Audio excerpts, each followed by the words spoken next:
This tutorial will show you how to access longitudinal panel data on the IPUMS PMA website. Starting in 2019, Performance Monitoring for Action adjusted its sampling design to create a panel of women aged 15 to 49 to study contraceptive and fertility dynamics over time. The baseline survey is referred to as Phase 1. The first follow-up survey is Phase 2, and the final follow-up survey is Phase 3. Each survey round is about a year apart. IPUMS PMA provides these longitudinal data in two formats, wide and long. Long form includes multiple observations for each woman, one per phase, in the same data file. Women's records are linked across rounds using the variable FQInstID. Wide format organizes all of a panel woman's data in one row, with variables representing information specific to each time period the woman is observed. Note that time-varying variables have suffixes added to them. The baseline survey has _1, Phase 2 will have _2, and so on. For example, using marstat _1 and marstat _2, we see that this woman was not married in Phase 1, but married in Phase 2.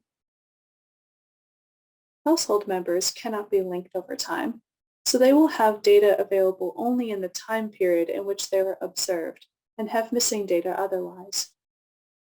For more information about the sampling design of the longitudinal data, see our sample notes page.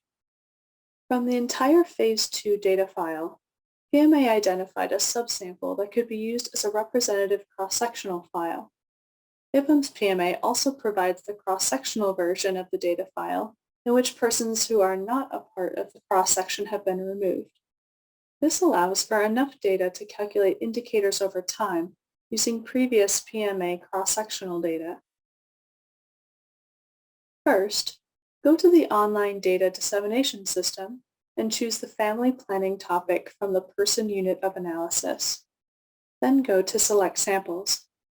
For the cross-sectional files, make sure the radio button for cross-sectional is selected.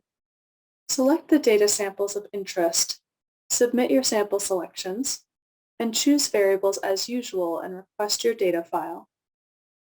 For longitudinal files, first select the longitudinal radio button on the Select Samples screen, then specify long or wide data format. Then choose the country cohorts of interest and sample members. The default selection is to keep only panel women in the file, though you may also choose to include female non-respondents or household members in your data download. Submit your sample selections, then add variables to your cart and request your data file. For more details on how to create a data extract or open a data file, see our other video tutorials at pma.ipums.org/tutorials.html. Thank you for watching.